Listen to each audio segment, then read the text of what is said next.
Welcome to the Eye of the Needle podcast, where we discuss healthcare innovation and explore how visionary entrepreneurs and change leaders are reshaping the future of our industry.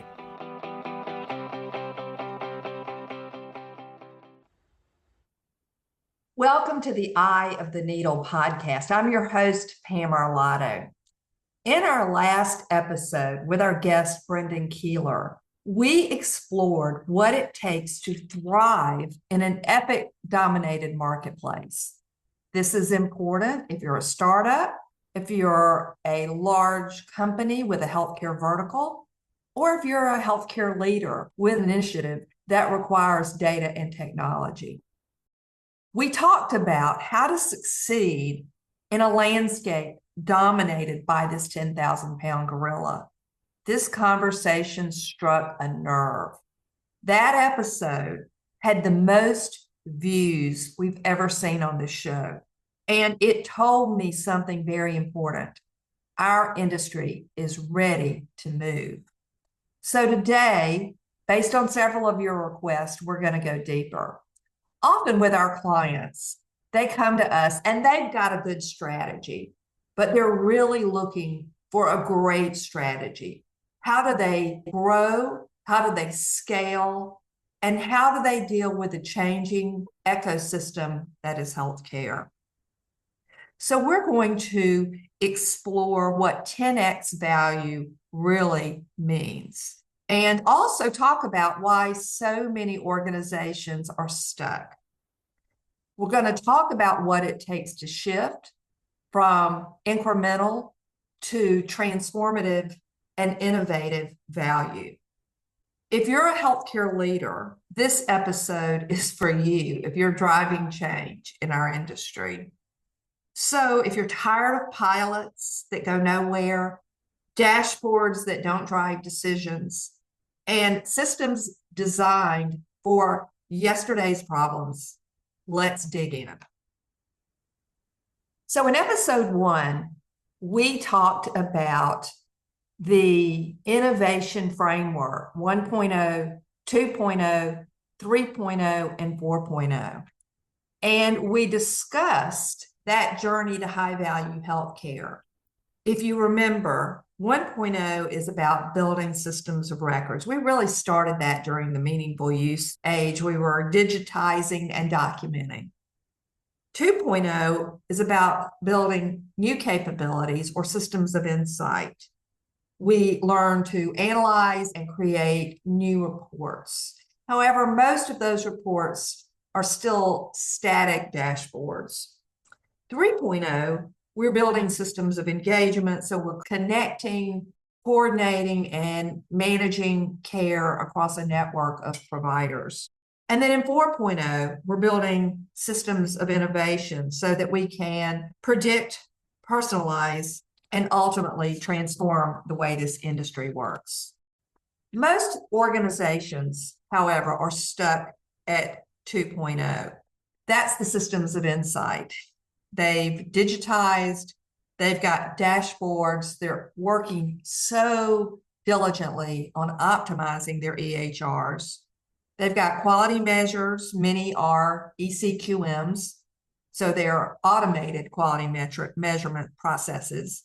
And then they report these quality measures diligently. Yet, really all they're doing is incremental improvement. And what that gives us, as I mentioned earlier, is static dashboards, not transformation or innovation. So we're basically in a world that's still hooked on incremental change, not 10x value. So how do we move beyond this cycle of optimizing our EHRs, building more and more dashboards that we don't really have time to look at, and focus on designing what could be or reinventing the way we do our work? So let's start with the origins of 10x. It was popularized by big tech and in innovation circles across multiple industries.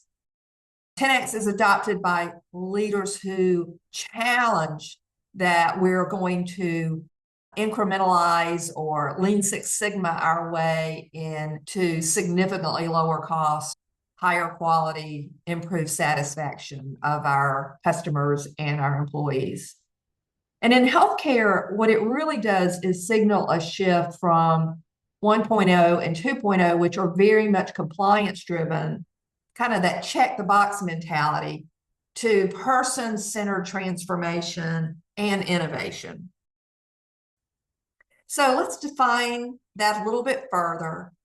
So 10X is a strategy, it's a mindset, and it's an approach focused on creating exponential value, not just improving existing systems slightly, it's about reimagining them entirely. So if you compare the differences in perspectives from traditional to 10X, traditional, as I mentioned, is about incremental, but 10X is about exponential change. We tweak systems versus rethinking the system entirely. We are focused on optimizing workflows versus designing or redesigning in or creating new value. In traditional, we do more with less, but in 10X, we do it very differently, and it's better. As you know, I've written 4 books on return on investment of HIT and digital health. And today, I still believe in that financial measure, but I'm really focused on a broader impact, whether that be societal, workforce, or the implications to how do we really improve quality in a new and different way, as opposed to just measuring that quality. So ROI gives us financial benefits, and impact gives us community-wide benefits, and it impacts more than just one enterprise. So philosophically, it's not about working harder, it's about working differently. So as we talk about, we've gotten really good at measuring outcomes, but let's think about designing some type of whole person care, person-centric health system that thinks about prevention and wellness all the way through the end-of-life experience. We're not just building something for our individual enterprises, we're building entire ecosystems, and we're certainly tearing down our silos. So it's all about moving from that optimization of our sick care system to designing health. And with our focus on health and looking at the causes of disease, the social drivers, there's a real opportunity that we're at that fork in the road, and this is perfect timing for those of you who are really ready to move forward. So let's talk about some examples of what 10X would be as opposed to incremental change. So I've seen architects recently design healthcare buildings with no waiting rooms. So that's a 10X strategy. We eliminate wait times, we don't just reduce them. We are preventing disease, not just managing chronic conditions or treating specific episodes of care. We're empowering our patients to manage their own health and care versus just putting a portal out and hoping that people will use it and engage with us. We are replacing our many, many methods of manual documentation with things like ambient AI, and we're creating new reimbursement and care delivery models. So we are thinking big. The pivot, however, of going from 2.0 systems of insight to 3.0 systems of engagement is difficult at best. It's really a mindset shift from the old way to the new way. And our leaders must think, act, and collaborate in new ways. And it's not just thrown over the fence to IT or to data analytics or to even the care delivery team. It's a collaborative effort where these organizations and these enterprises work with partners very differently. So before we jump into that in a big way, let's talk about what keeps a health system stuck at 2.0. Well, they're very, very focused on their dashboards, as you all know, or their scorecards. But most of those are retrospective. descriptive or diagnostic analytics tools or basic reports. And we get a little bit paralyzed making sure that we have the report versus really improving. Or if we're improving, it's small percentages, not transformative. We get fixated, particularly those of us in IT or informatics, on the tech itself. And we really need to design user-centric or human-centric, people-centric approaches. We often find that the tools we put out for our patients and clinicians have low adoption. And unless we incent differently, it's hard to make that happen. We've got siloed roles, very bureaucratic processes, piecemeal deployment, and honestly, lack of coordinated change. We do have a cultural attachment to certainty and the known. And that's why we see so many organizations wanting to pilot, but they're fatigued and exhausted with their pilots. They haven't planned for scaling from the get-go. There is a resistance to too much disruptive innovation. We often don't have the right strategies in place, and that creates bottlenecks and dependence on the vendors to tell us where to go next. As Dr. Monroe mentioned in episode 2, we have incentives that reward the status quo, and we're still focused on volume over value in our reimbursement models. And we don't really have an ROI for getting users or consumers or patients and their families to engage with our tools and technologies.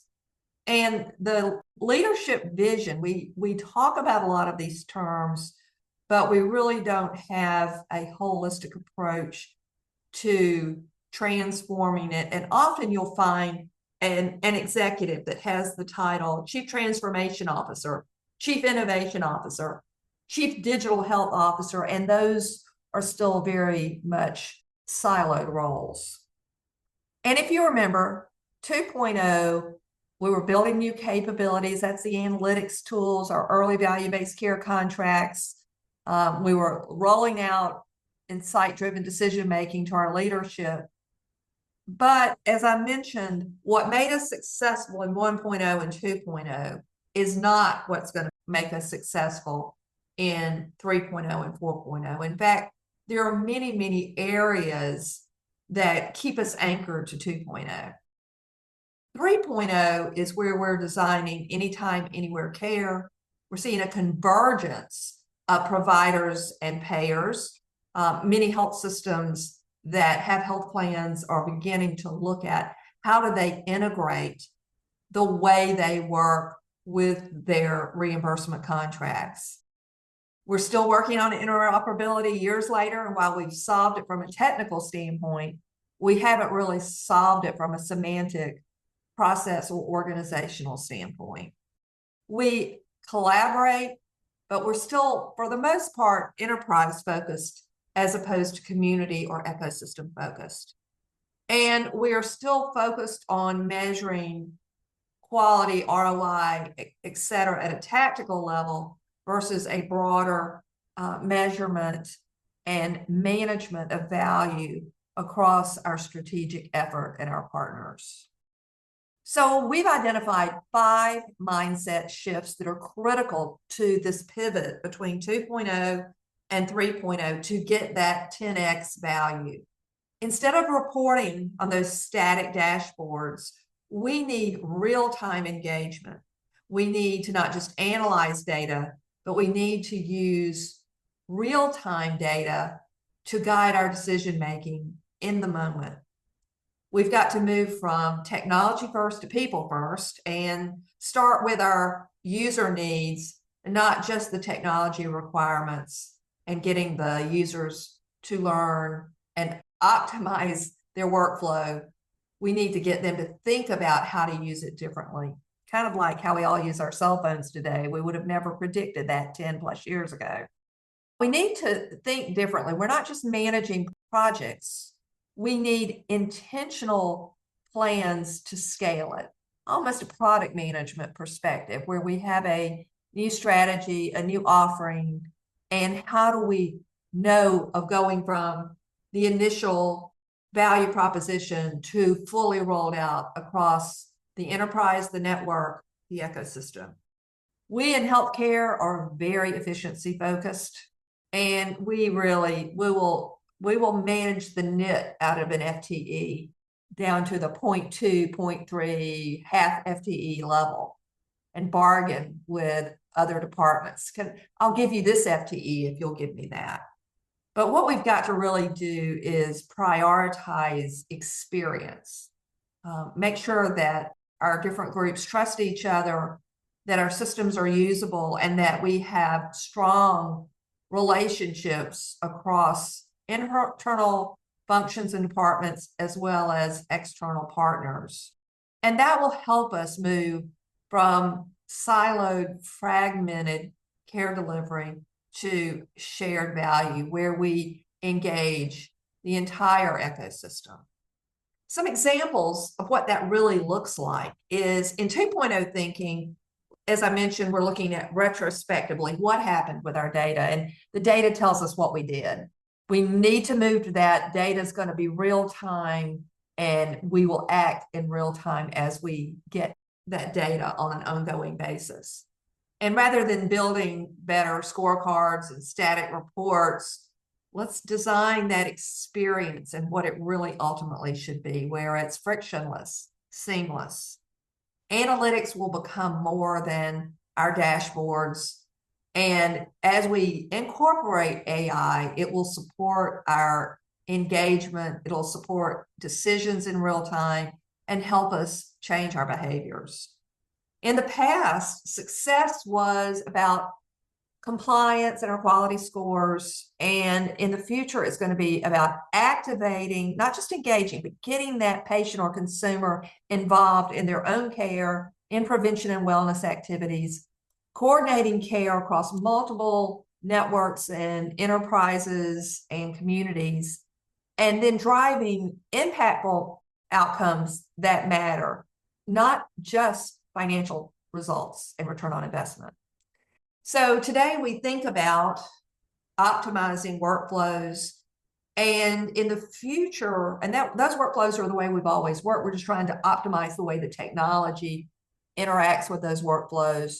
But we really want to work together in the future to create new ways of working, better ways of working. As we know, the EHR was a documentation system, and in the future, it's going to be foundational to care coordination and collaborating across the ecosystem. In the past, patients received care, those diagnoses, those interventions from their providers. And in the future, patients and families are part of the team. They're not just being given prescriptions or procedures or other types of interventions. In the past, as I've mentioned in other episodes, we hooked population health and value-based care on our old fee-for-service chassis, and we've automated the way we used to work, or our old ways of working. And in the future, we're going to say, what's possible? What is the future, and what do we want it to be, and designing to that? 2.0 thinking was about slow, cautious, linear change, step 1, step 2, step 3. And in 3.0 and 4.0, change is going to be iterative, agile, user-led, and rapid. Make improvements, make improvements, make improvements. That agile mindset. But let's not forget the elephant in the room.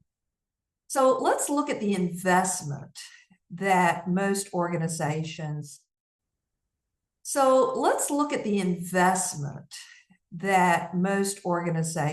made in 1.0 and 2.0. They had their initial implementation and then their ongoing maintenance and optimization costs. Small to mid-sized hospitals typically spent in the 10 to 50 million range to implement, with licensing fees, hardware infrastructure, migrating data from one system to another, implementation consultants, training, etc.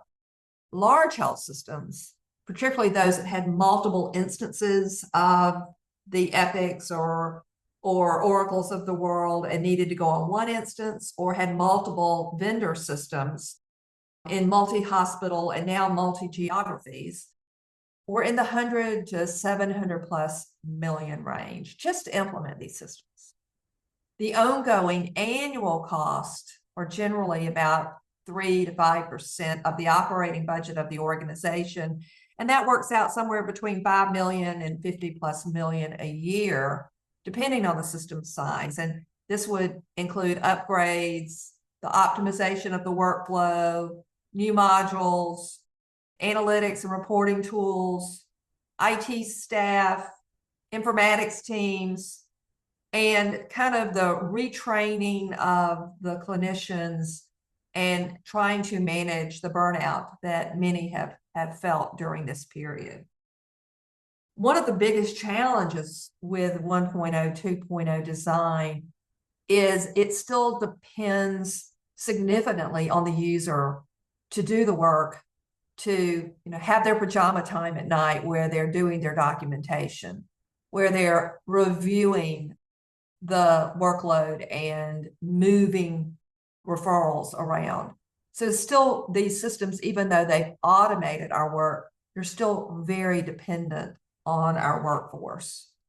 So ultimately, I guess the irony of all of this, we've spent a lot of money in this industry on our EHRs. The small to mid-sized health system is somewhere in that 50 to 150 plus range over 10 years. And large, it could just go $1 billion or more. But unfortunately, that irony is that most of that investment only supports 1 to 2.0 capabilities in our framework. That's the systems of record and insight. It's not supporting transformation. It's not supporting innovation. So just a quick reminder, in 1.0, 2.0, EHR is a documentation system.